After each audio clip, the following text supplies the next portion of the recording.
Alright, how's it going, everyone?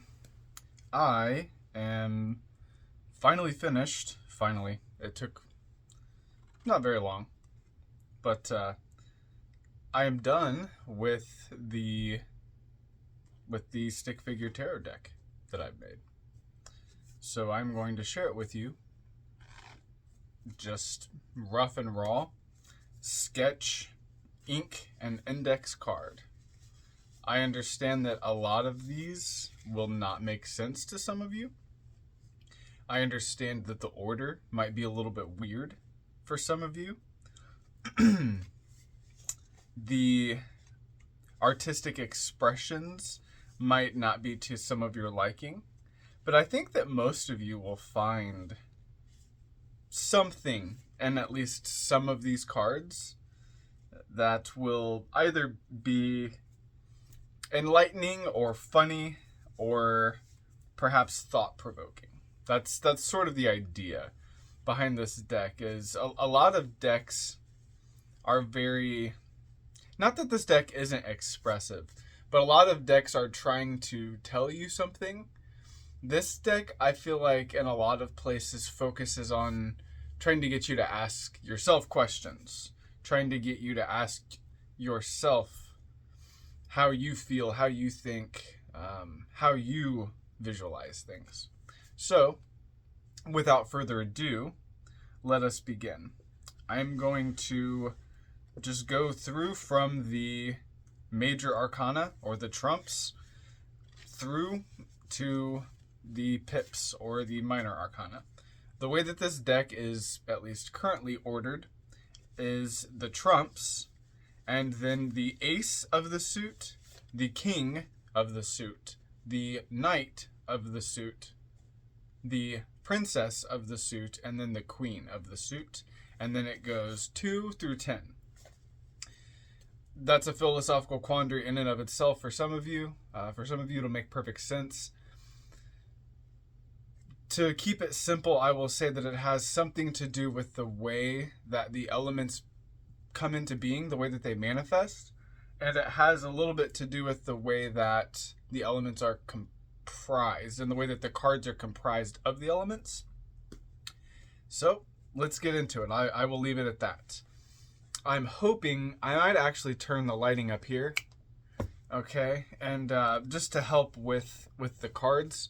So everything else might look a little bit weird. I apologize, but there's a lot of visual cues in these cards that are tone and color and texture related, so I want to make sure that that picks up. So I might even have to adjust the lights again and just to get the actual colors to show up here. So now you can all see my salt and pepper even better. All right, so first is the Fool, and I don't know how much I'm going to explain about these. I might just show them. But yeah, I don't know. I might get into a little bit of it. But first of all, here's the Fool. Let's see how that picks up. That lighting is okay. That is the Fool. And I'll probably just show these to keep the video short, and then you can pause it and look more deeply into the cards as you so choose. Next is the Magician. So I guess I will explain a little bit. So in the first card, we have the Fool, and he's doing a sort of cartwheel by a campfire. And in one, he has his hands in his shoes, and he's got a white rose and between his toes, and his sort of his bag of goodies suspended and tied to his other ankle. So he's just cartwheeling around by a cave and a campfire and the moonlight, and he's having a good time, not worrying about what's going on, because he trusts in his inner guidance. And then next we have the Magician, and he is crafting a golem, and the golem is casting a shadow on the wall, just like he's casting a shadow on the wall.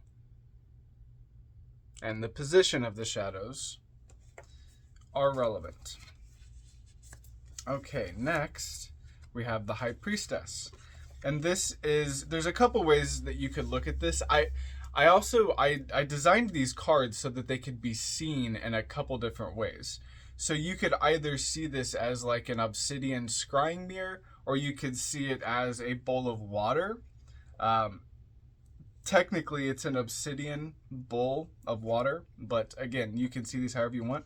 This is the High Priestess, and the idea is that you are scrying and seeing her, and she is communicating to you through the scrying vision, through the daydream, so to speak.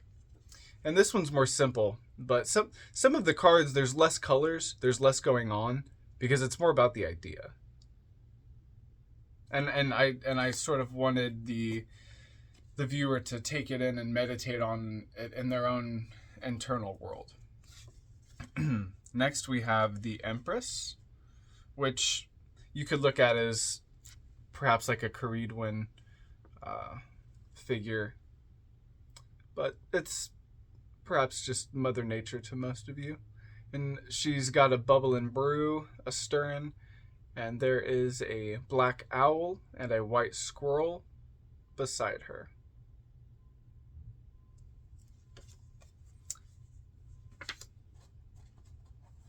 Next is the Emperor, and he has just conquered a city, and he has beheaded its king, its leader, and in the sand outside of this city, he has written something like Hic Jacet Nemo, which means something like here lies no one.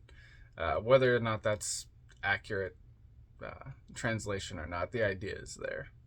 The city is burning, he has conquered it, he has taken it, and the king will die nameless, with no headstone. His only headstone is blood that will be washed away by the wind in the sand. Kind of brutal.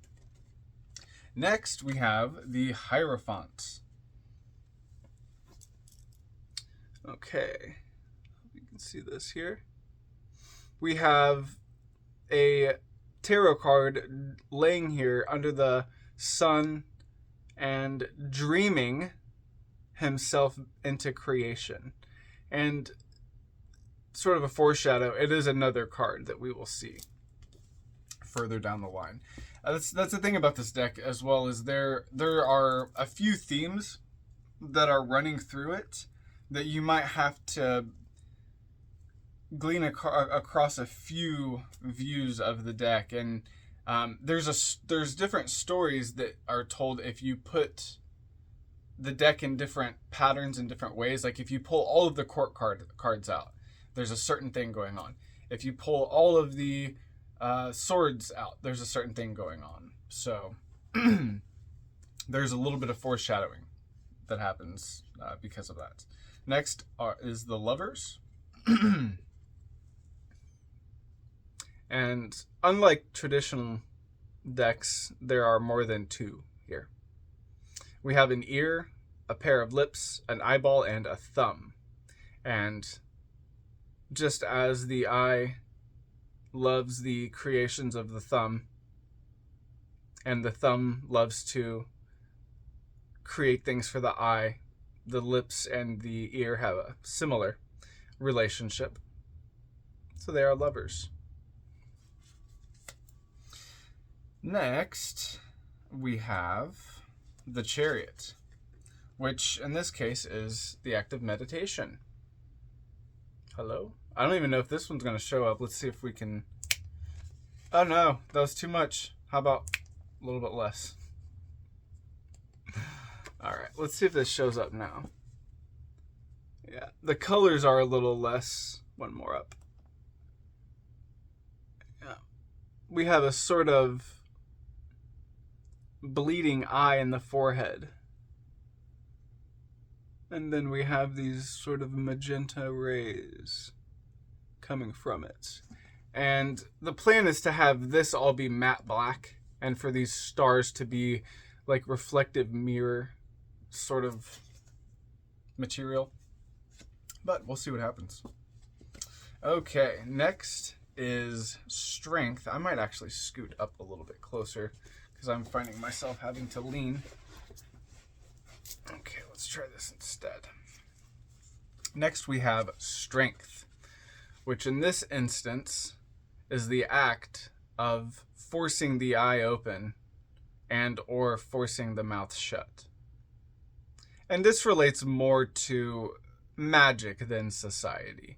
Obviously in society there are ways that this can apply as well, but usually it's a stronger act to be able to make yourself speak about what's going on. But that's different. This is more of a magical thing. This is about allowing things to be expressed in a non-verbal way, you might say, or not say. Next is the Hermit. This is one of my favorite cards. It's very simple, but I think it says a lot. So here we have a person that is imitating a tree. There is a dagger in their foot, planting them and rooting them in the ground. They are balancing an apple on their foot. They have bound leaves to their wrist. And they have been doing this for so long that they have actually, maybe not tricked a blue jay, but garnered the curiosity, certainly, of a blue jay. And he's just happy as could be. You know, he's perfectly content. Just being there. Next is the Wheel. And here we have what is depicted as supposed to be an ancient city sewer drain. And there is... Darn it. Wrong button. There are snakes in this drain. And a gold coin. All right. Next we have Justice. And what is depicted is a village.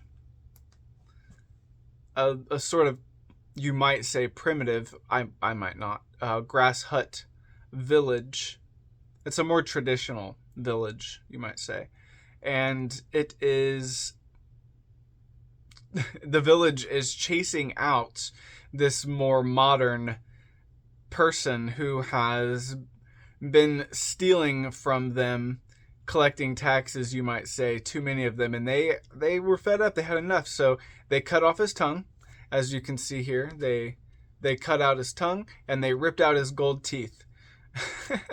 And so he's running and crying, trying to get away, running out to the ocean where he'll probably be devoured by sharks.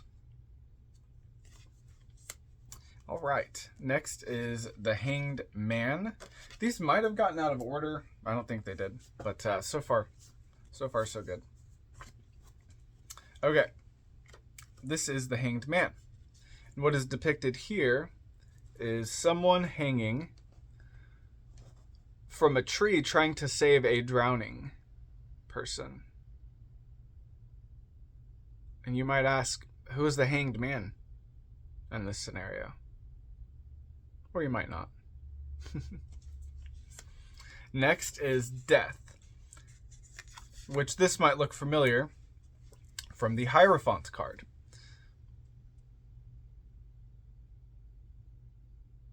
This is a gold cap mushroom of some kind. Yeah, I wrote gold cap there. And it's growing out of a pile of shit. And it is sitting in a mix of rain and blood. But it is a hallucinogenic mushroom growing out of a pile of shit, as you can see. Next is Temperance. What we have here is someone floating on a like a mini iceberg, and they've got a little campfire going. So they have to control the size and temperature of that flame, or they will freeze or drown. That is the idea anyway. All right, next is the Devil. What we have here is a sort of stone chamber with a mirror and a vial that is labeled Toxic Tonic. And as you can see, one half has... wow, I didn't realize I could get in that close. Okay, so one half has a skull and crossbones, and one half has a sort of modern medical symbol. But also what we have here are a pair of scissors, bloody scissors, and a thread and needle. There's also an inverted pentagram, of course, but which a lot of people relate to the devil, but it could mean many things. But we have a bloody pair of scissors and then thread and needle here. And then a dark, empty something.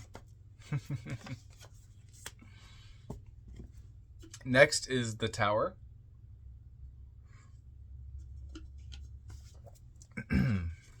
Which is a pile or a tower of burning books. And you can read the names of the books there. Duality, Desire, Rainforest Raunchery, Manifest Destiny, Greed 101, Materialism, Economic Slavery, Power Plays, Chemical Reinforcement, Corporate Coercion, and Global Genocide. All of the nasty stuff that is past and gone and no longer useful being burned by this holy destroyer demon thing. Next we have the star, which is something like a comet or a meteor, which is sort of flying out of the mouth of the Draco constellation, like it's being belched or breathed, being breathed. All right, next we have the moon. This is one of my favorite cards. Yeah, I'm just going to show it. So here we have a chimp or a monkey of some kind staring and gazing into the full moon. Little bit of I guess I'll rend the veil a little bit on this one. So this card, I actually didn't put the letters on these cards. I forgot. Maybe that's something I'll do later on, is add the Hebrew letter correspondences to the trumps, and I'll add maybe the occult titles, like the Lord of Success, etc., to the pips. But yeah, for now it's just about the icons and the images and the cartoons. So yeah, one of the things is that the letter Kof relates to this card. And Kof also relates to the back of the head, but Kof also means monkey. So in this image, we can see the back of a monkey's head gazing into the moon. There is also a serpentine skeleton. I'll let you speculate on why that is. Next is the sun. And here we have sort of like a cornfield and just a nice sunshine. And to me, this, growing up in a rural area as a kid, when I think about the sun and what the sun represents, perhaps it's something like an innermost self. When I approach that place, I get these images of myself as a child just laying in the maze of cornfields. Nobody knowing where I was. I didn't have anywhere to be, and it was just me and the warmth, just absorbing the warmth and radiation from the sun, and the warmth from my body flowing into the earth from the sun, and just being completely immersed in imagination while this process was occurring.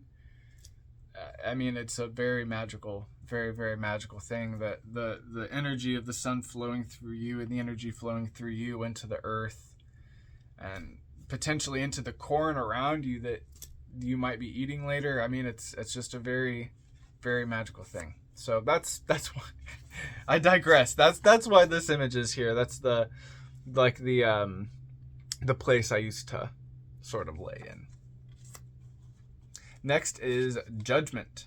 And here we have a hunter that is caught in his own trap, and he can't reach his rifle, and something is coming. I'm not sure if it's a bear. I'm not sure if it's the game warden. I'm not sure if it's another hunter that wants to eat him because there was no other food. But something's coming, and he's trapped in his own...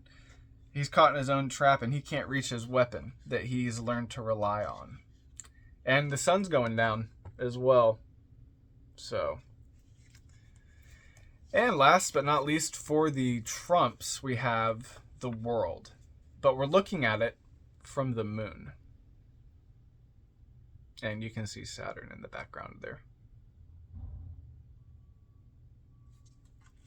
All right, so I might cut this short here, or I could just edit it and say, oh, those are the trumps.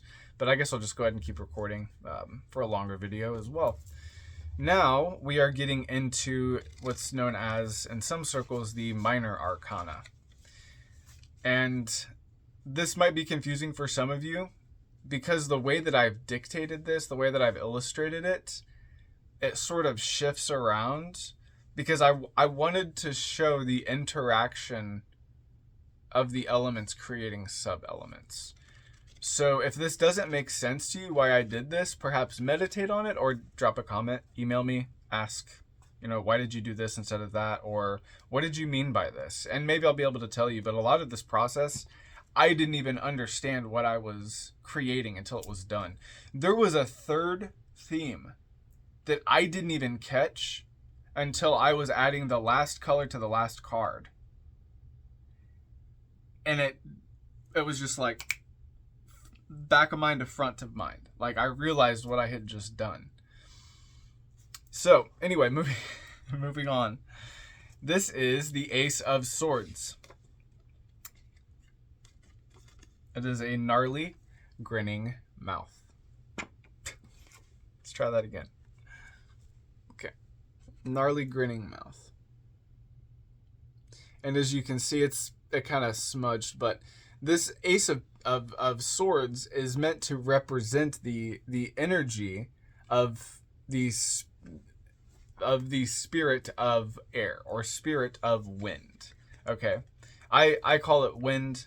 You can call it air if you want to, but the whole idea of the Ace of Swords, the Ace of Wands, the Ace of Cups, the Ace of Coins, is that those energies are representing, the energy of the card is representing the elemental energy. All of these cards, in some circles it is claimed that these cards are mere representations of universal forces. So, for instance, the Three of Cups in a lot of circles represents the energy of Mercury in Cancer. Okay? And so that's where the image comes from, is the interplay of those two energies vibrating in a certain sphere on the tree of life within a certain world, within one of the four worlds. Okay? That in a lot of circles, this is what the cards represent. Not always. Some people say that they've been around since before the Tree of Life and Qabalah and all of that. But at this point, in a lot of traditions, this is what the cards represent. And this is how we translate them. Okay? So, Ace of Swords. It's a mouth. Swords represent wind energy, mental energy. So, the swords or rather the energy of sword and wind is represented by mouths in this deck.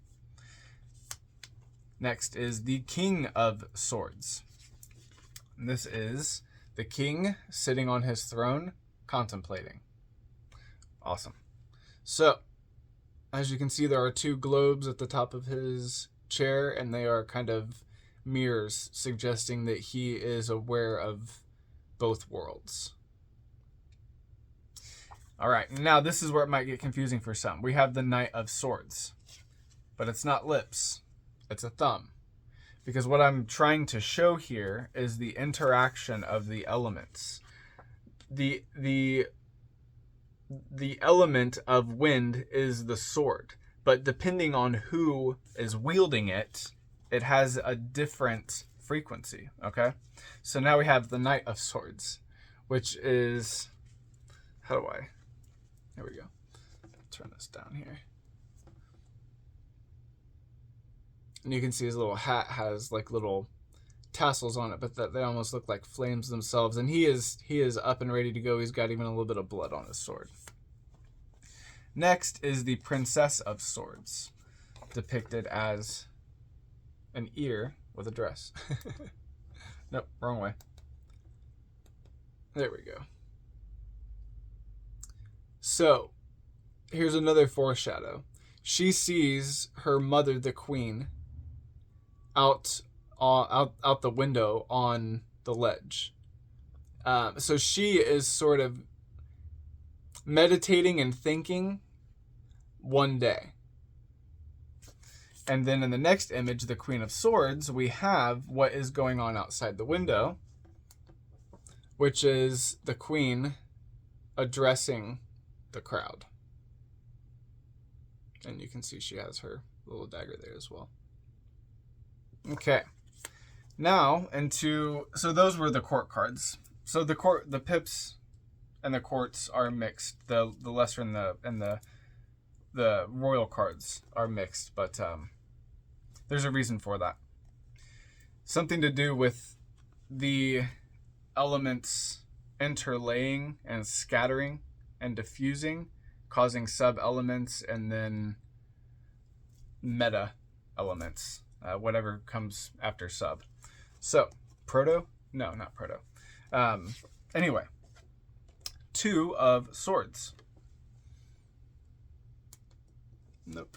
So these will have to be turned down. That's fine.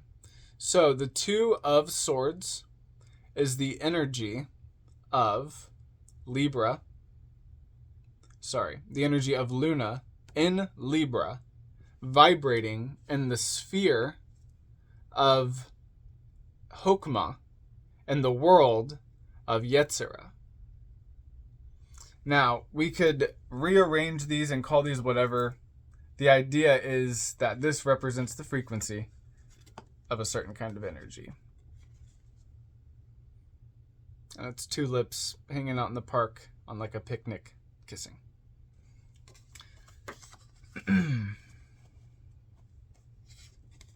Then the next one, we have Saturn and Libra. And that is 3 lips sobbing.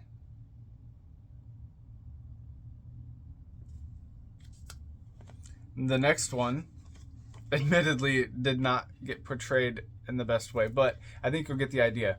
It's 4 people, 4 lip people, sitting sort of directly facing each other, reading the Art of War. They're almost reading it at each other.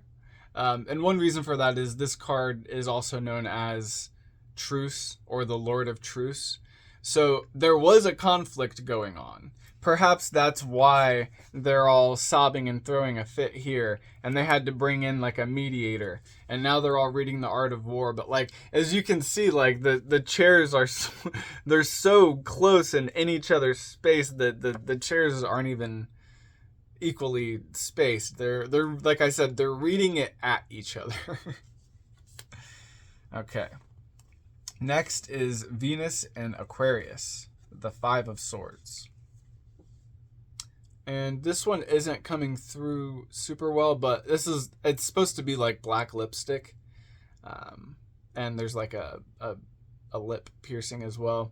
And they're sort of ridiculing this person for being different, for being alternative, essentially.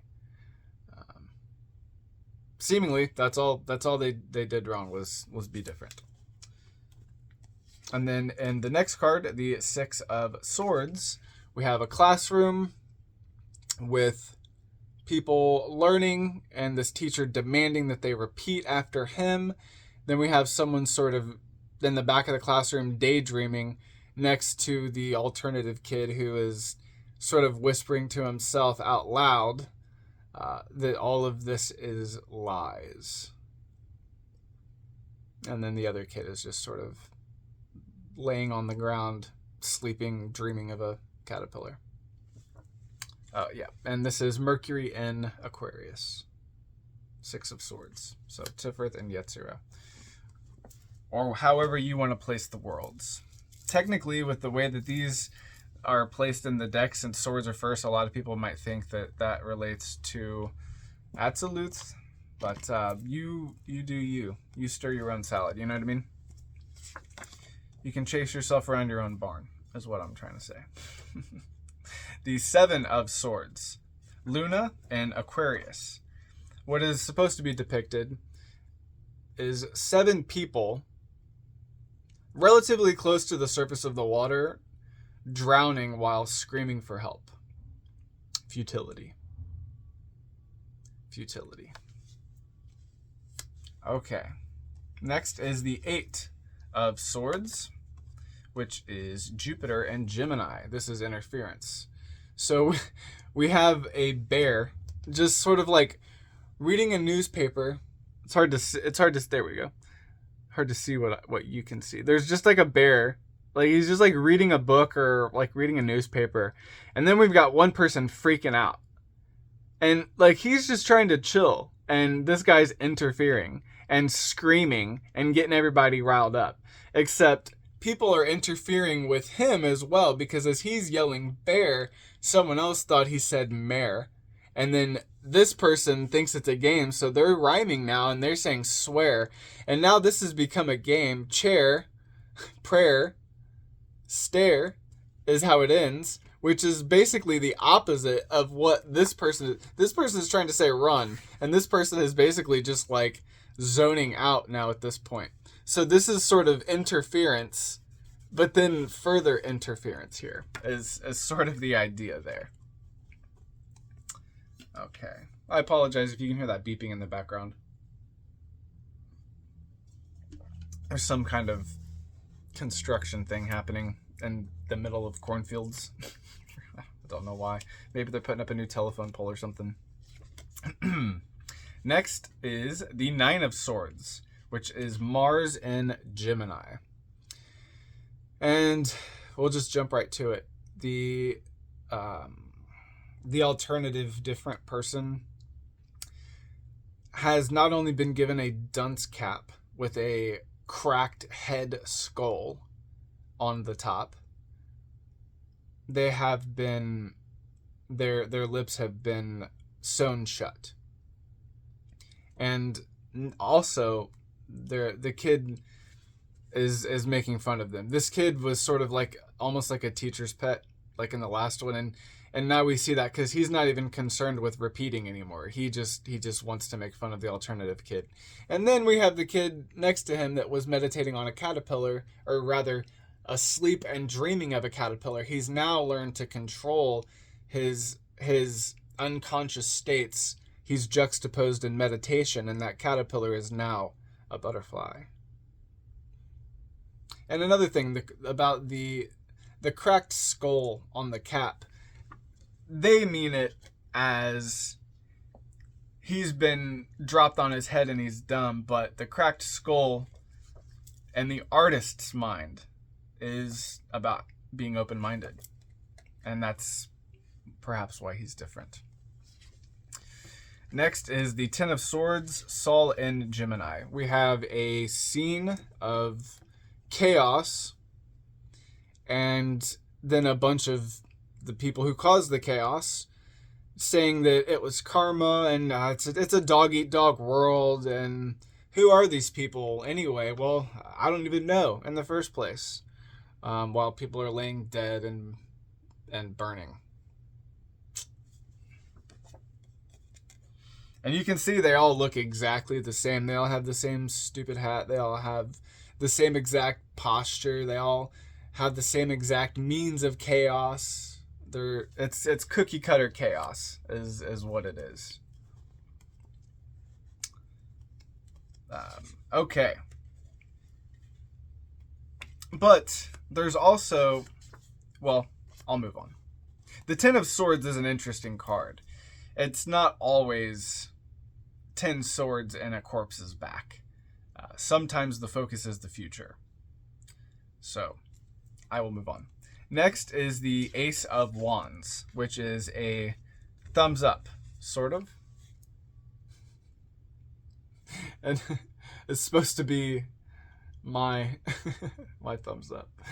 So yeah, this is we'll see what happens, right? This is an interesting piece of magic here. We'll see what happens. But yeah, it's a severed thumbs up, just because I honestly needed some color, and it was before I found my orange pen and I could add gold to the ring. So yeah, I needed some kind of movement in the card, and I needed some kind of color. So a few of these cards actually changed after the conception of them, because I needed movement or I needed color in the card. But now it makes sense because the thumbs are all severed in the deck anyway. So moving on to the King of Wands. He is depicted here with just some sort of rod that has the concept of being mixed and measured, we'll say. So King of Wands making a deal with one of the thumb people.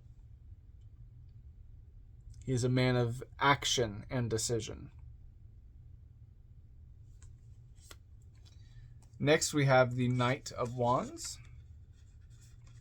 And we can see he is ready to go. Almost as if he's summoning the storm himself. There's no rain, it's just all lightning. Okay.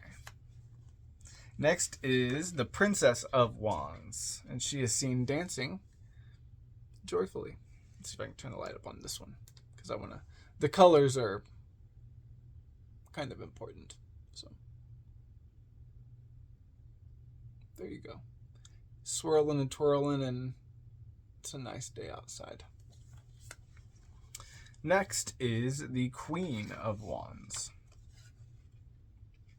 And she is seen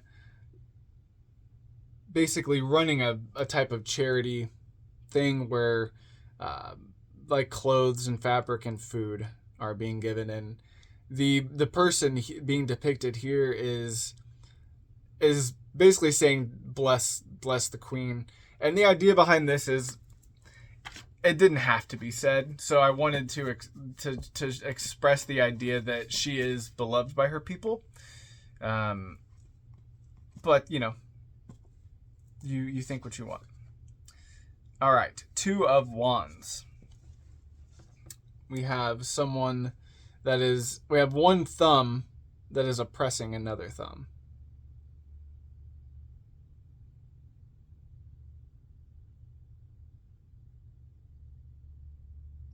Or is it?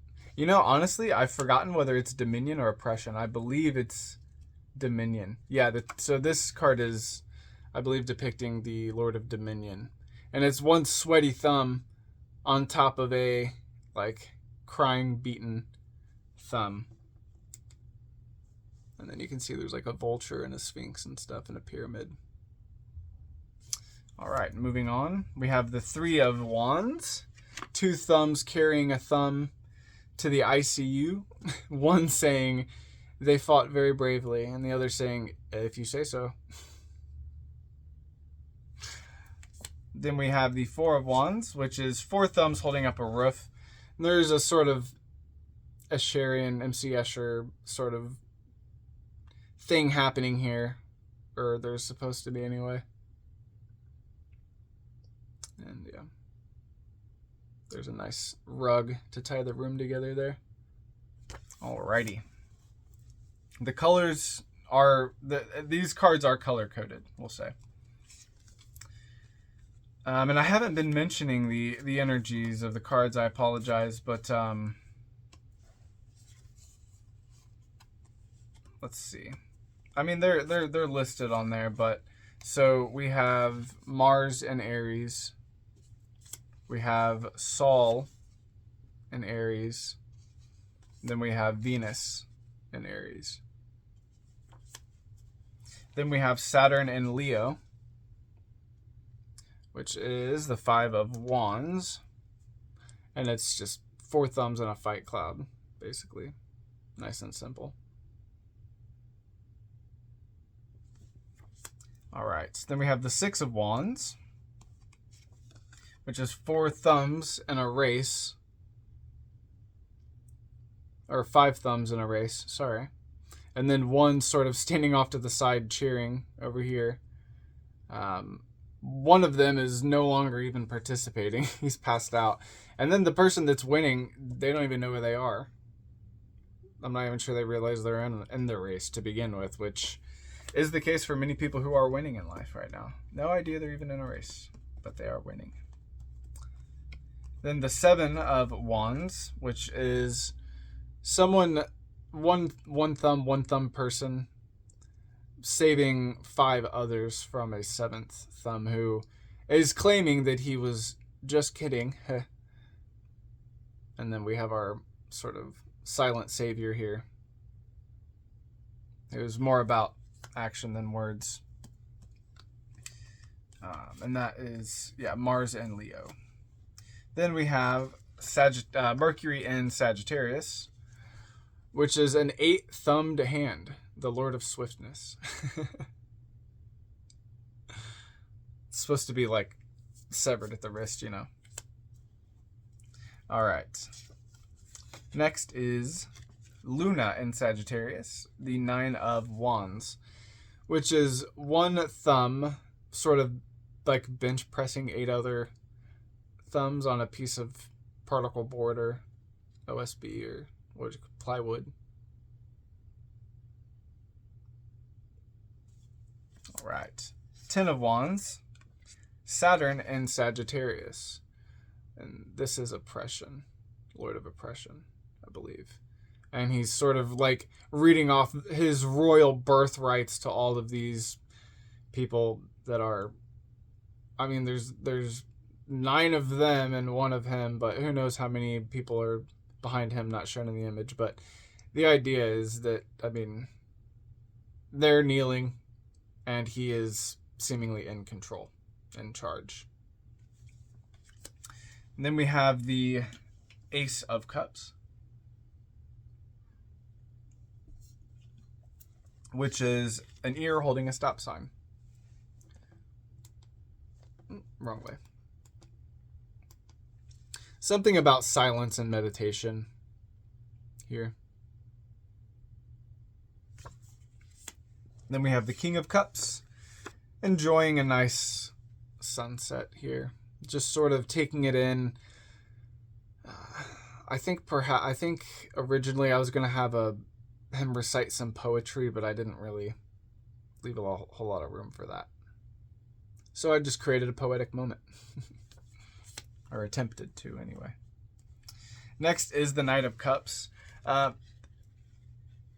Some of you might not like how literal this seems, but there's sort of a clue and sort of a hint here, and the personality of the people born during the time that this card represents.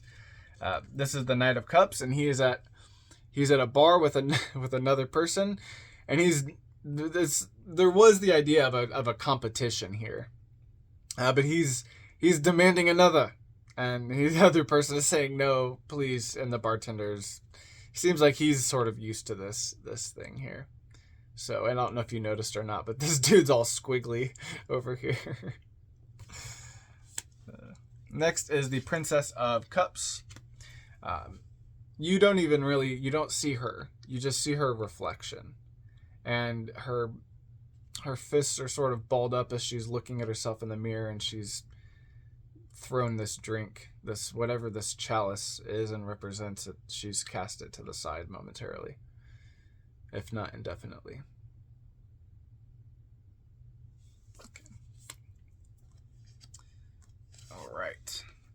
And then we have the Queen of Cups, Earth of Water, and she's seen at a theater, taking it in. Play's about to start. There we go, that's better.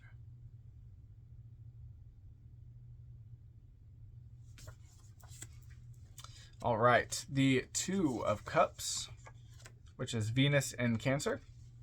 We have two people here listening to some kind of music, and the one is getting his mind blown. He's saying, wow. And the other person's saying, I know, right? As they're sharing these headphones.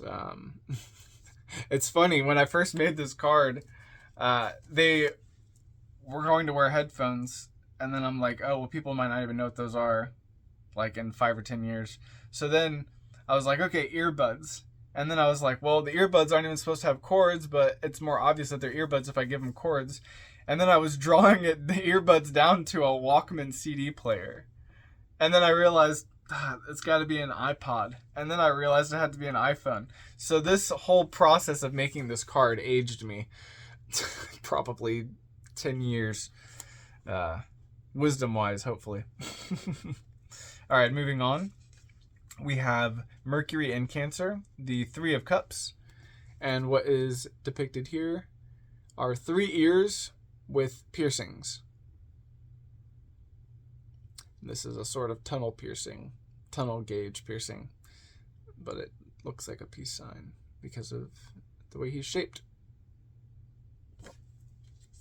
All right, then we have the 4 of Cups, which is 4 ears made of different things. 1 of wood, 1 of clay, 1 of gold, and 1 of a diamond.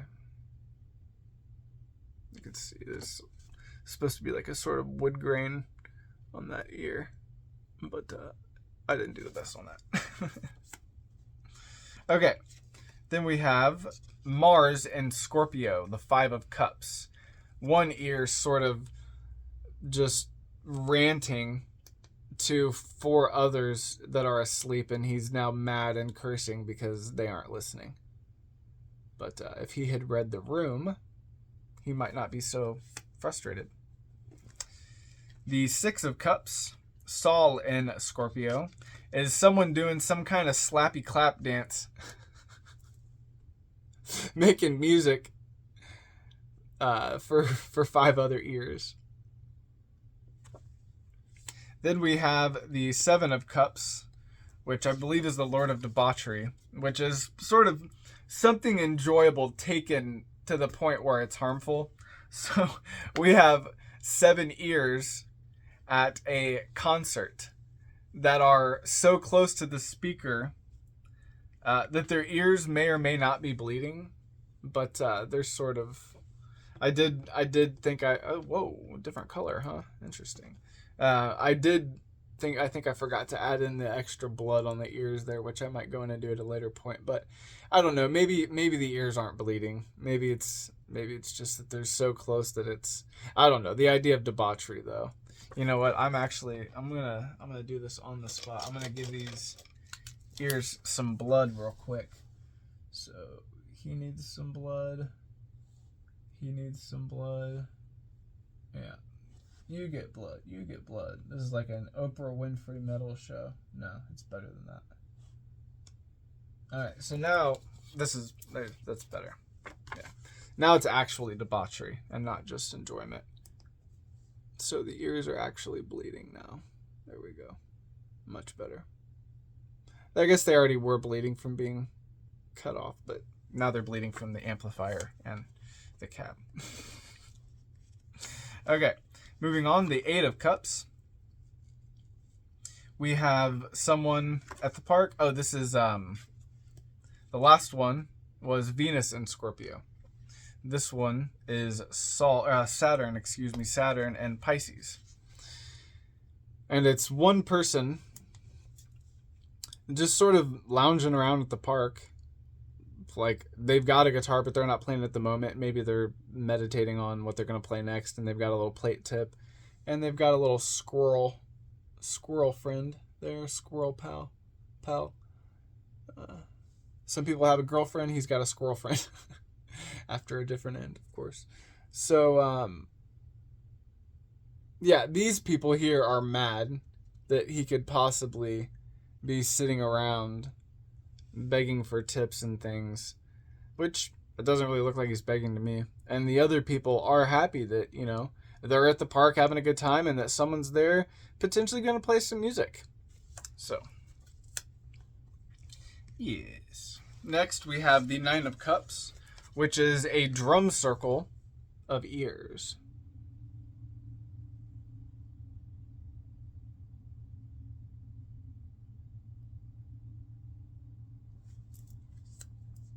Next is the Ten of Cups, which depicts the energy of... Did I give the last one? The last one is Jupiter and Pisces. My apologies.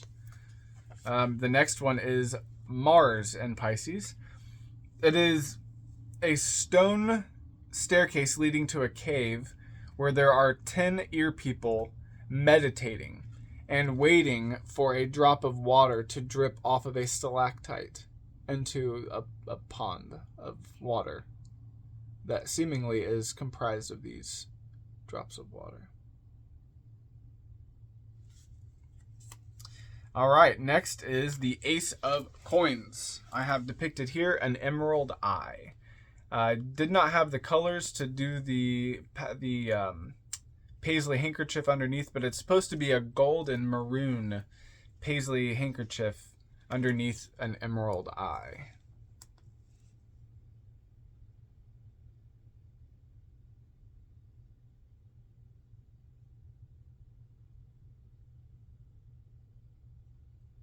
Okay.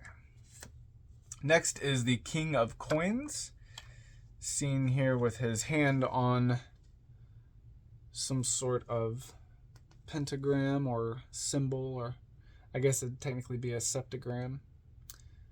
It's a 5-pointed star with a triangle. If it's somebody else or something else a symbol, it's just supposed to be something magical. Like, it's not supposed to be from anything. But that map is inspired from the... there's a Garth Nix series called the Abhorsen Trilogy, and that is inspired from the map of the Old Kingdom. So if anybody wants to sue me, it can be Garth Nix, and then I'll get to talk to him. So yeah, the king is sitting here with his hand on this ancient symbol, and he is sort of plotting out some plans for the kingdom.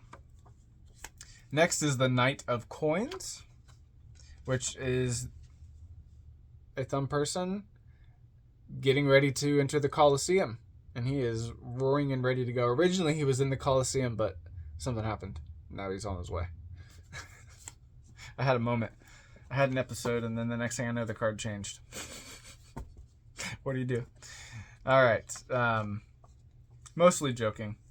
So, next is the Queen of Coins. Nope. Next is the Princess of Coins. That was close. And she's seen here painting that symbol.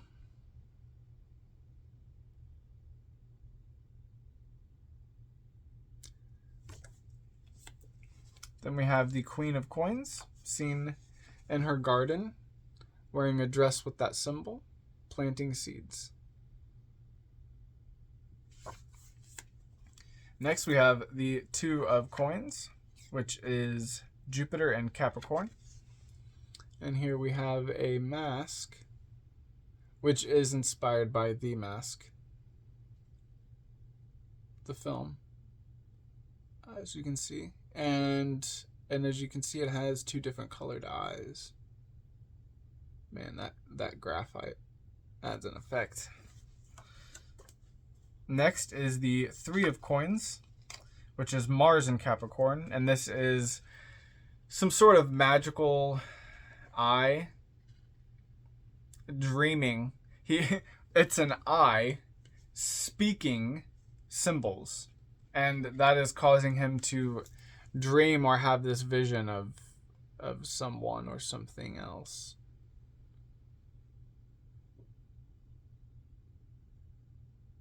I kind of like that one. I kind of like them all, really. This next one especially. This is the Four of Coins. This is Sol in Capricorn. And this is four eye people, basically at the quarters of a magical circle. And as you can see, they've summoned something. And there again is that symbol.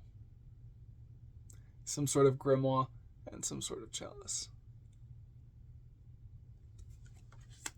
Then the 5 of Pentacles, or 5 of Coins. Mercury and Taurus. And you can see we have 5 people here just running around in not only confusion, but potentially some kind of chaotic void. They might not even be in our reality anymore. Then we have the 6 of Coins, which is... Did I give the last energy? The last card was Mercury and Taurus. I apologize. This card is Luna in Taurus, and it is someone winning a prize for a painting.